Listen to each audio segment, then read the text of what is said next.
नारद गीता। नमस्कार दोस्तों। महाभारत के शांति पर्व में 3 अध्याय वाली नारद गीता हमें मिलती है। इसमें देवर्षि नारद जी द्वारा श्री सुखदेव जी को ज्ञान तथा वैराग्य का उपदेश दिया गया है। आइए इस नारद गीता का पहला अध्याय सुनते हैं, जिसमें ज्ञान तथा वैराग्य का उपदेश नारद जी श्री सुखदेव मुनि जी को देते हैं। यदि आपने हमारा चैनल अभी तक सब्सक्राइब नहीं किया है तो कृपया इस चैनल को सब्सक्राइब अवश्य कीजिए और नोटिफिकेशन बेल अवश्य प्रेस कीजिए, जिससे कि हमारे सभी ऑडियो आप तक सबसे पहले पहुंचे। भीष्म जी कहते हैं, युधिष्ठिर व्यास जी के चले जाने के बाद उस सूने आश्रम में स्वाध्याय परायण सुखदेव से अपना इच्छित वेदों का अर्थ कहने के लिए देवर्षि नारद जी पधारे। देवर्षि नारद को उपस्थित देख सुखदेव जी ने वेदोक्त विधि से अर्घ्य आदि निवेदन करके उनका पूजन किया। उस समय नारद जी ने प्रसन्न होकर कहा, वत्स, तुम धर्मात्माओं में श्रेष्ठ हो। बताओ तुम्हें किस श्रेष्ठ वस्तु की प्राप्ति कराऊं। यह बात उन्होंने बड़े हर्ष के साथ कही। भरत नंदन नारद जी की यह बात सुनकर सुखदेव जी ने कहा, इस लोक में जो परम कल्याण का साधन हो उसी का मुझे उपदेश देने की कृपा करें। नारद जी ने कहा, वत्स, पूर्व काल की बात है। पवित्र अंतःकरण वाले ऋषियों ने तत्व ज्ञान प्राप्त करने की इच्छा से प्रश्न किया। उसके उत्तर में भगवान सनत कुमार ने यह उपदेश दिया, विद्या के समान कोई नेत्र नहीं है और सत्य के समान कोई तप नहीं है। राग के समान कोई दुख नहीं है और त्याग के समान कोई भी सुख नहीं है। पाप कर्मों से दूर रहना, सदा पुण्य कर्मों का अनुष्ठान करना, श्रेष्ठ पुरुषों के बर्ताव और सदाचार का पालन करना, यही सर्वोत्तम और श्रेष्ठ कल्याण का साधन है। जहाँ सुख का नाम भी नहीं है, ऐसे इस मानव शरीर को पाकर जो विषयों में आसक्त होता है वह मोह को प्राप्त होता है। विषयों का संयोग दुख रूप ही है, अतः दुखों से छुटकारा नहीं दिला सकता। विषयासक्त पुरुष की बुद्धि चंचल होती है, वह मोह जाल को बढ़ाने वाली होती है। मोह जाल में बंधा हुआ पुरुष इस लोक तथा परलोक में दुख ही भोगता है। जिसे कल्याण प्राप्ति की इच्छा हो उसे सभी उपायों से काम और क्रोध को दबाना चाहिए, क्योंकि ये दोनों दोष कल्याण का नाश करने के लिए ही उद्यत होते हैं। मनुष्य को चाहिए कि सदा तप को क्रोध में, लक्ष्मी को दाह से, विधा को मान अपमान से और अपने आप को प्रमाद से बचाए। क्रूर स्वभाव का परित्याग सबसे बड़ा धर्म है। क्षमा सबसे बड़ा बल है। आत्मा का ज्ञान ही सबसे उत्कृष्ट ज्ञान है और सबसे बढ़कर तो सत्य है और सत्य से बढ़कर कुछ भी नहीं है। सत्य बोलना सबसे श्रेष्ठ है, परंतु सत्य से भी श्रेष्ठ होता है हितकारक वचन बोलना। जिससे प्राणियों का अत्यंत हित होता हो वही मेरे विचार में सत्य होता है। जो कार्य आरंभ करने के सभी संकल्पों को छोड़ चुका है, जिसके मन में कोई कामना नहीं है, जो किसी वस्तु का संग्रह नहीं करता तथा जिसने सब कुछ त्याग दिया है, वही विद्वान है और वही पंडित है। जो अपने वश में की हुई इंद्रियों के द्वारा यहाँ अनासक्त भाव से विषयों का अनुभव करता है, जिसका चित्त शांत, निर्विकार और एकाग्र है तथा जो आत्मस्वरूप प्रतीत होने वाली देह और इंद्रियां हैं, उनके साथ रहकर भी उनसे तद्रूप ना होकर अलग सा ही रहता है, वह मुक्त है और उसे बहुत शीघ्र परम कल्याण की प्राप्ति होती है। मुने, जिसकी किसी प्राणी की ओर दृष्टि नहीं जाती, जो किसी का स्पर्श तथा किसी से बातचीत नहीं करता, वह परम कल्याण को प्राप्त होता है। किसी भी प्राणी की हिंसा ना करें, सबके प्रति मित्र भाव रखते हुए विचरें तथा यह मनुष्य जन्म पाकर किसी के साथ भी वैर ना करें। जो आत्म तत्व का ज्ञाता तथा मन को वश में रखने वाला है, उसके लिए यही परम कल्याण का साधन बताया गया है कि वह किसी वस्तु का संग्रह ना करे, संतोष रखे तथा कामना और चंचलता को त्याग दे। तात सुखदेव, तुम संग्रह का त्याग करके जितेंद्रिय हो जाओ तथा उस पद को प्राप्त करो जो इस लोक और परलोक में भी निर्भय एवं शोक रहित है। जिन्होंने भोगों का परित्याग कर दिया है, वे कभी भी शोक में नहीं पड़ते। इसलिए प्रत्येक मनुष्य को भोग आसक्ति का त्याग करना चाहिए। सौम्य, भोगों का त्याग कर देने पर तुम दुख और संताप से छूट जाओगे। जो परमात्मा को जीतने की इच्छा रखता हो, उसे तपस्वी, जितेंद्रिय, मननशील, संयतचित और विषयों में अनासक्त ही रहना चाहिए।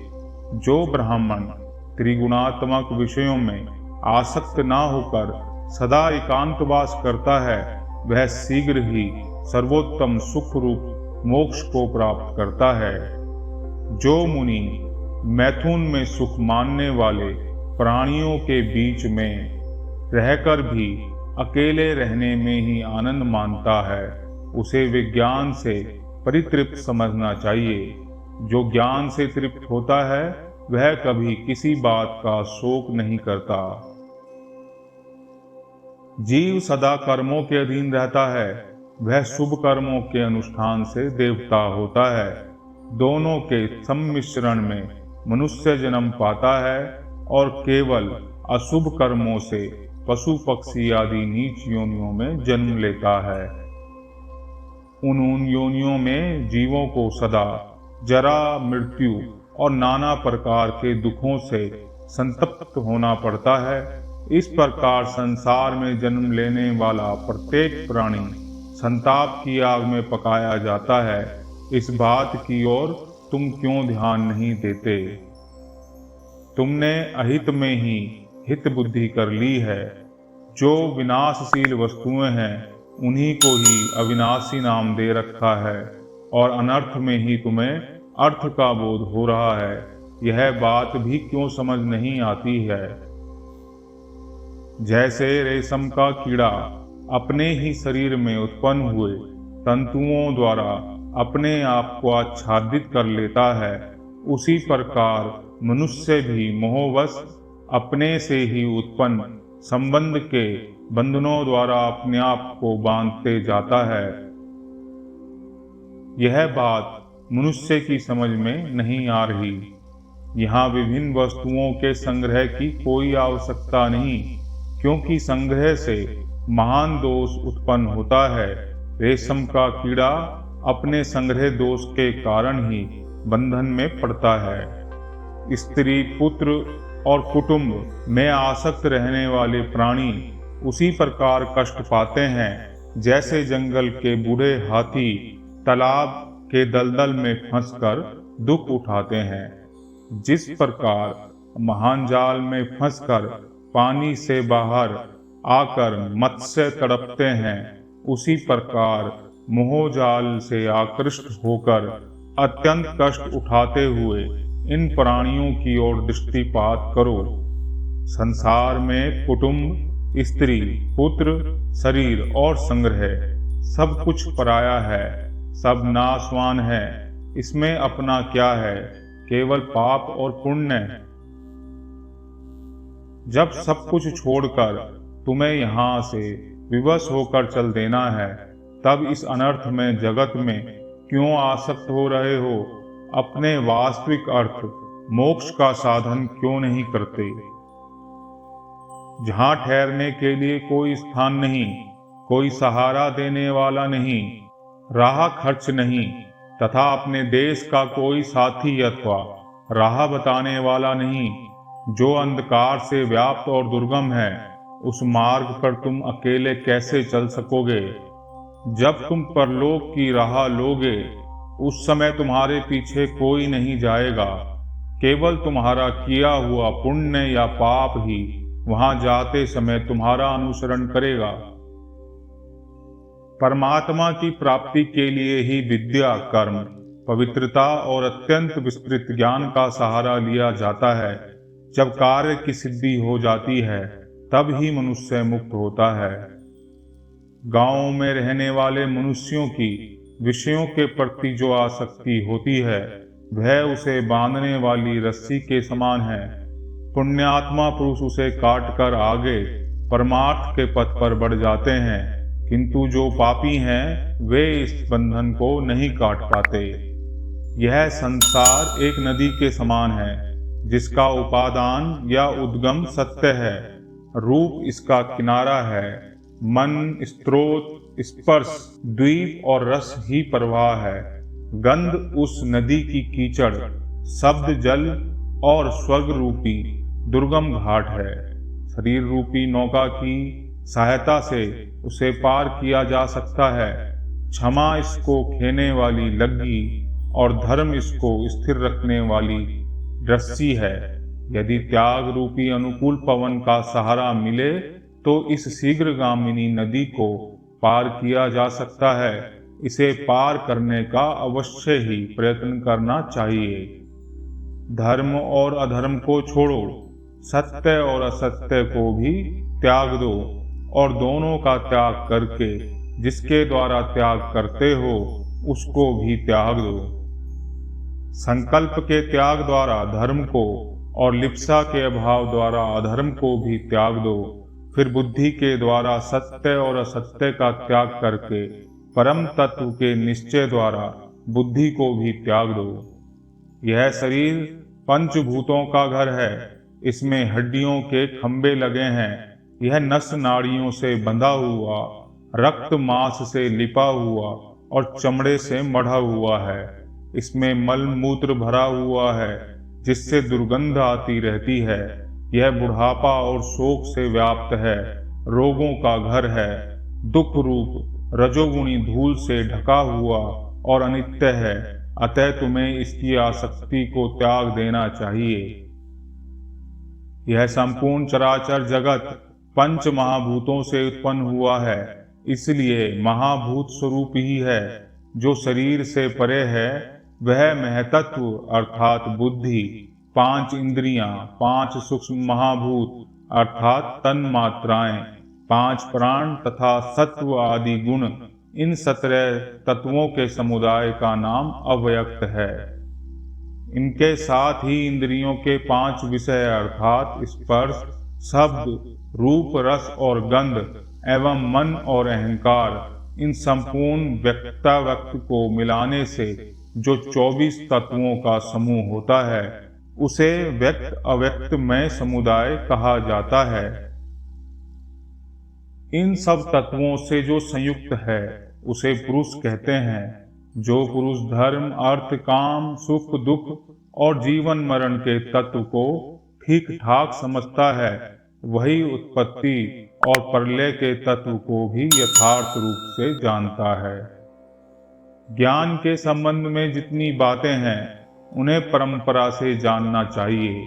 जो पदार्थ इंद्रियों द्वारा ग्रहण किए जाते हैं उन्हें व्यक्त कहते हैं, और जो इंद्रियों के अगोचर होने के कारण अनुमान से जाने जाते हैं उनको अव्यक्त कहते हैं।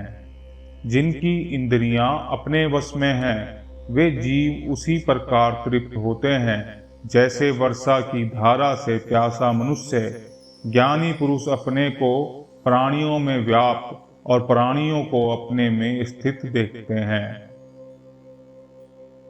उस परावरदर्शी ज्ञानी पुरुष की ज्ञान मूलक शक्ति कभी नष्ट नहीं होती।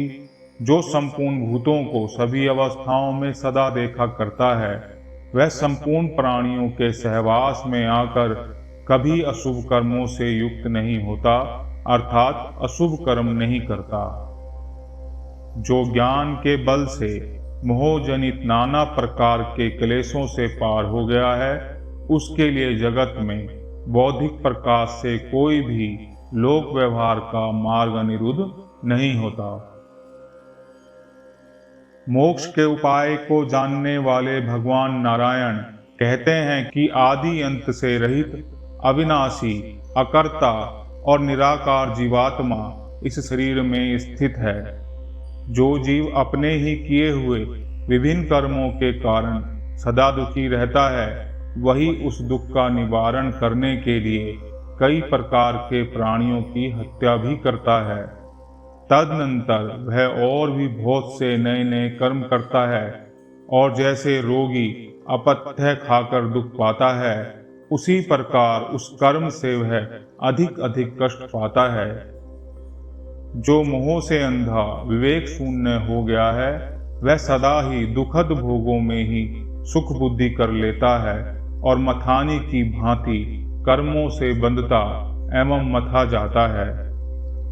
फिर प्रारब्ध कर्मों के उदय होने पर वह बद्ध प्राणी कर्म के अनुसार जन्म पाकर संसार में फिर कई प्रकार के दुख भोगता है और इस चक्र में घूमता ही रहता है। इसलिए तुम कर्मों से निवृत्त, सब प्रकार के बंधनों से मुक्त, सर्वज्ञ, सर्वविजयी, सिद्ध और संसारिक भावना से मुक्त हो जाओ।